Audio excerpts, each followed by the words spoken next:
Une transformation profonde se déroule sous nos yeux, une transformation qui reste largement inaperçue pour beaucoup. Elle nous conduit vers l'avènement de ce que l'Apocalypse appelle la « marque de la bête ». Je fais ici référence à l'Internet des objets, IoT, une réalité en plein essor qui remodèle subtilement mais inexorablement chaque facette de notre existence. L'Internet des objets représente un vaste réseau complexe d'appareils physiques interconnectés via Internet, permettant à ces appareils de collecter et d'échanger une quantité impressionnante de données. Loin d'être un concept lointain réservé à l'avenir, l'IoT devient rapidement une partie intégrante de notre vie quotidienne. Prenons par exemple les appareils domestiques intelligents qui orchestrent notre environnement, ils contrôlent les lumières, régulent la climatisation, gèrent les thermostats et sécurisent nos maisons. Pensez aux trackers d'activités portables qui surveillent nos paramètres de santé et nos activités quotidiennes, ou aux véhicules connectés qui fournissent des mises à jour du trafic en temps réel et des fonctionnalités avancées de conduite autonome. Ces innovations sont conçues pour améliorer notre confort et notre efficacité, mais elles ont aussi une fonction plus insidieuse, elles collectent de nombreuses données sur nous. La prolifération des appareils intelligents, des véhicules intelligents et des systèmes urbains interconnectés redéfinit nos interactions avec le monde qui nous entoure. Nous vivons désormais à une époque où nos appareils non seulement écoutent nos conversations, mais suivent également nos comportements, nos recherches sur Internet et même nos emplacements physiques. Imaginez un système de maison intelligente capable de localiser avec précision votre emplacement dans votre maison à tout moment, ou de suivre le temps que vous passez dans chaque pièce tout au long de la journée. Ce niveau de surveillance est sans précédent et ne signifie que le début d'une nouvelle ère. Si le concept d'Internet des objets est largement reconnu, moins de personnes connaissent son équivalent encore plus intime, l'Internet des corps, IoB. L'Internet des corps implique des appareils intégrés ou portés sur le corps humain pour surveiller la santé et les données biométriques. Bien que l'IoB soit un domaine plus naissant par rapport à l'IoT, il progresse rapidement. D'ici 2025, nous pouvons nous attendre à une augmentation spectaculaire de l'intégration de ces technologies dans notre corps. Imaginez des dispositifs implantables qui surveillent en permanence votre santé interne ou des interfaces cerveau-ordinateur qui facilitent la communication directe entre votre esprit et des systèmes externes. Il ne s'agit pas du domaine de la science-fiction, mais d'une réalité émergente vers laquelle nous nous rapprochons progressivement. Prenez exemple sur les progrès révolutionnaires réalisés par Neuralink, une entreprise pionnière axée sur les interfaces cerveau-ordinateur. Cette année, Neuralink a franchi des étapes importantes qui ont repoussé les limites du possible. Plus important encore, Neuralink a reçu l'approbation de la Food and Drug Administration, FDA, des États-Unis pour commencer ses premiers essais sur l'homme. En janvier, Elon Musk a fièrement annoncé que son entreprise avait implanté avec succès une puce cérébrale dans un participant humain dans le cadre d'un essai clinique préliminaire. Nolan Arboug, le premier sujet, a pu contrôler une souris d'ordinateur en utilisant uniquement son implant cérébral, un exploit remarquable qui souligne la précision de l'appareil dans l'interprétation et la transmission des signaux neuronaux. Cette découverte a permis à Arboug d'effectuer des tâches sur un ordinateur uniquement par la pensée. C'est tout simplement révolutionnaire. L'objectif de Neuralink est d'aider les personnes atteintes de maladies graves à communiquer et à contrôler des appareils externes par la pensée. Cependant, les implications vont au-delà de ces applications immédiates. Des entités influentes, telles que celles liées au Forum économique mondial, envisagent un avenir où les interfaces cerveau-ordinateur seront parfaitement intégrées à l'intelligence artificielle. Elles prévoient un scénario dans lequel ces systèmes pourraient non seulement surveiller nos actions, mais aussi fouiller dans nos pensées. Oui, le concept de surveillance des pensées privées se rapproche de la réalité. Bien que la technologie ne soit pas encore totalement développée, sa trajectoire suggère que nous sommes au bord d'une nouvelle ère où les pensées personnelles ne resteront peut-être plus privées. Certains pourraient considérer cela comme de la science-fiction, mais n'oubliez pas que les premières étapes de cette technologie sont déjà là. Les progrès de Neuralink ne sont que la pointe de l'iceberg. Réfléchissons aux merveilles technologiques que nous tenons pour acquises aujourd'hui. Il y a seulement 3 siècles, nombre de ces innovations auraient été considérées comme de la sorcellerie. Notre monde s'est transformé à un rythme sans précédent et il n'est pas inconcevable que nous atteignions bientôt un point où même nos pensées pourront être surveillées. En 2025, nous sommes sur le point d'assister à une escalade significative de l'intégration de l'Internet des corps. L'introduction de plus de puces implantables et de technologies avancées dans les êtres humains sera saluée comme un triomphe de la médecine moderne et de la commodité. Pourtant, nous devons aborder ces développements avec prudence. Nous devons rester conscients des profondes implications de cette technologie. Apocalypse 13, 16-17 nous met en garde contre la marque de la bête, symbole d'allégeance à l'antéchrist et de rejet de Dieu. Il parle d'un avenir où les gens, quel que soit leur statut ou leur richesse, seront contraints de recevoir une marque sur leur main droite ou leur front, sans laquelle ils ne pourront ni acheter ni vendre. À mesure que la technologie évolue, nous devons être vigilants face à tout système qui cherche à exercer un tel contrôle sur nous, car il se pourrait bien qu'il s'agisse du mécanisme par lequel l'antéchrist impose sa marque. L'Internet des corps, avec son intégration d'appareils implantables et d'interfaces cerveau-ordinateur, pourrait potentiellement ouvrir la voie à un système rappelant celui décrit dans la prophétie biblique. Imaginez un avenir où l'accès aux besoins de base comme acheter ou vendre dépend de la présence d'un implant qui surveille chaque aspect de votre activité physique et mentale. Il ne s'agit pas d'une vision dystopique lointaine, c'est une réalité imminente qui exige notre vigilance. N'oublions pas une vérité essentielle, Satan est bien plus rusé et intelligent que n'importe lequel d'entre nous. Avec sa longue histoire de tromperie de l'humanité, il a méticuleusement préparé le monde à l'arrivée de l'Antéchrist. Les preuves de la présence du système de l'Antéchrist sur Terre sont de plus en plus évidentes, avec de nombreux signes et événements de la fin des temps convergeant à notre époque. Vous vous demandez peut-être qui choisirait volontairement de voir ses pensées surveillées. Mais réfléchissez à ceci, le système sera probablement présenté sous le couvert d'une innovation bienveillante. Imaginez un appareil qui pourrait surveiller votre corps et prédire une crise cardiaque une heure avant qu'elle ne se produise, vous alertant ainsi que vos prestataires de soins de santé. L'attrait d'une telle technologie salvatrice pourrait être écrasant. Mais rappelez-vous qui est le dirigeant de ce monde et qui est le père du mensonge. Cette avancée apparemment révolutionnaire pourrait très bien être un précurseur de la marque de la bête, comme prophétisé dans le livre de l'Apocalypse. Apocalypse 13, 15-18 nous avertit, et il lui fut donné d'animer l'image de la bête, afin que l'image de la bête parle, et fasse que tous ceux qui n'adoreraient pas l'image de la bête soient tués. Et elle fit que tous, petits et grands, riches et pauvres, libres et esclaves, reçussent une marque sur leur main droite ou sur leur front, et que personne ne puisse acheter ou vendre, sans avoir la marque, le nom de la bête ou le nombre de son nom. C'est là la sagesse. Que celui qui a de l'intelligence calcule le nombre de la bête, car c'est un nombre d'hommes, et son nombre est 666. Ce passage met en lumière un avenir où l'allégeance à l'Antéchrist sera imposée par une marque qui contrôlera toute activité économique. Alors que nous assistons à des progrès rapides dans le domaine technologique, nous devons rester vigilants et faire preuve de discernement, en reconnaissant le potentiel de ces innovations à s'aligner sur les avertissements prophétiques.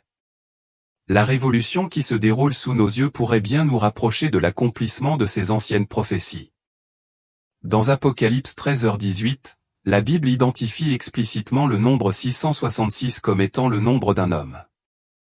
Ce détail crucial souligne une vérité importante, l'Antéchrist n'est pas un simple système ou un concept abstrait.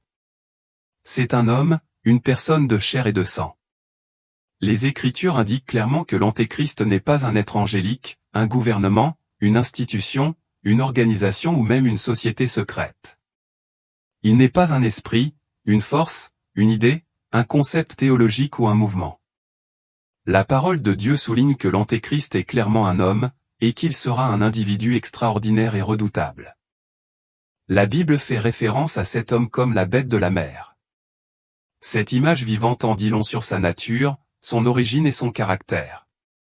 Bien que l'Antéchrist soit effectivement humain, il n'est pas décrit comme un homme créé à l'image divine de Dieu, mais comme une bête, une créature sauvage sous la domination du dragon, qui est Satan. Apocalypse 13h2 éclaire davantage ce point en décrivant la bête que je vis était semblable à un léopard, ses pieds étaient comme ceux d'un ours, et sa gueule comme la gueule d'un lion. Le dragon lui donna sa puissance, son trône et une grande autorité. Ce passage révèle que le pouvoir, l'autorité et la position de l'Antéchrist ne lui viennent pas de lui-même, mais lui sont accordés par le dragon, Satan. La représentation symbolique de la bête comme un léopard, un ours et un lion suggère un ensemble de qualités dangereuses et féroces, soulignant la menace et la malveillance de ce personnage. L'Antéchrist sera un homme doté d'un pouvoir et d'une autorité énorme, mais son influence est fondamentalement enracinée dans son allégeance à Satan. Satan est la source du pouvoir et de l'autorité de l'Antéchrist, un fait que beaucoup de gens sous-estiment grandement. La Bible fournit des informations importantes sur l'influence de Satan. Par exemple, il est appelé le « Dieu de ce siècle » dans 2 Corinthiens 4h4 et le « Prince de la puissance de l'air » dans Éphésiens 2h2. Ces titres révèlent l'autorité et l'influence temporaire de Satan sur le monde terrestre. L'épître de Jean le souligne encore plus dans 1 Jean 5h19, « Nous savons que nous sommes de Dieu, et que le monde entier est sous la puissance du malin. » Ensemble, ces passages indiquent que Satan exerce une autorité considérable sur les royaumes de ce monde, du moins pour un temps. Lorsque Jésus a été tenté par l'offre de ces royaumes, ce n'était pas parce que Satan en possédait la propriété ultime. C'était plutôt en raison de son règne temporaire accordé dans l'état déchu du monde. Reconnaissant la nature trompeuse de l'offre et de la demande d'adoration, Jésus répondit avec l'Écriture, « Éloigne-toi de moi, Satan. Car il est écrit, adore le Seigneur ton Dieu, et sers-le lui seul. » Ce rejet met en évidence la conscience de Jésus des limites et de la tromperie de Satan. Selon Apocalypse 13h2, le dragon a un autre nom pour Satan accordera son pouvoir, son trône et sa grande autorité à l'Antéchrist. Cela signifie que l'Antéchrist sera imprégné d'un pouvoir formidable et infernal. La perspective de Dieu sur l'Antéchrist et le faux prophète est révélatrice, plutôt que de les considérer comme des individus créés à son image divine, Dieu les voit comme des bêtes ou des animaux sauvages sous le contrôle de Satan. Cette distinction est cruciale. De plus, cette perspective éclaire une vérité profonde sur le jugement. Alors que tous les individus non rachetés feront face au jugement du grand trône blanc tel que décrit dans Apocalypse 20, 11-15, l'Antéchrist et le faux prophète sont des exceptions. Ces deux personnages ne seront pas jugés, au lieu de cela, ils sont jetés directement dans le lac de feu. Ce destin extraordinaire souligne que ces individus incarneront un niveau de malveillance et de mal sans précédent dans l'histoire humaine. Leur fin ultime reflète la profondeur sans précédent de leur corruption et leur rôle dans le grand dessein de Satan. Apocalypse 20h10 décrit avec vivacité le sort final de Satan, et le diable, qui les séduisait, fut jeté dans les temps de feu et de soufre, où sont la bête et le faux prophète. Ils seront tourmentés jour et nuit, au siècle des siècles.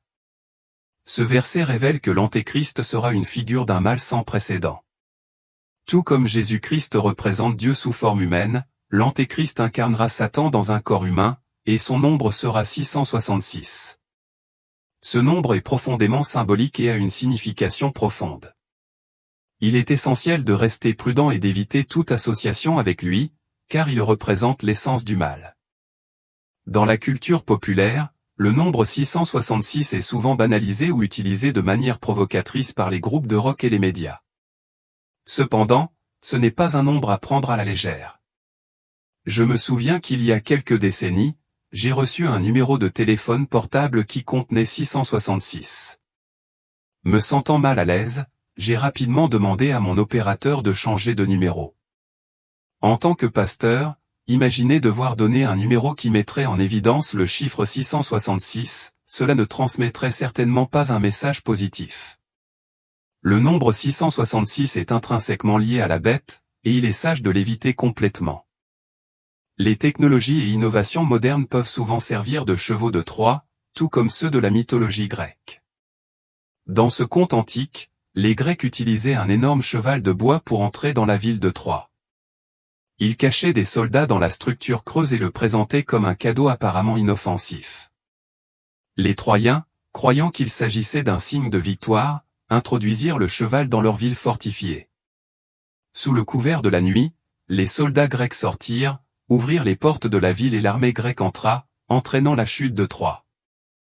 Cette histoire mythologique illustre comment des innovations apparemment inoffensives ou séduisantes peuvent masquer des dangers cachés.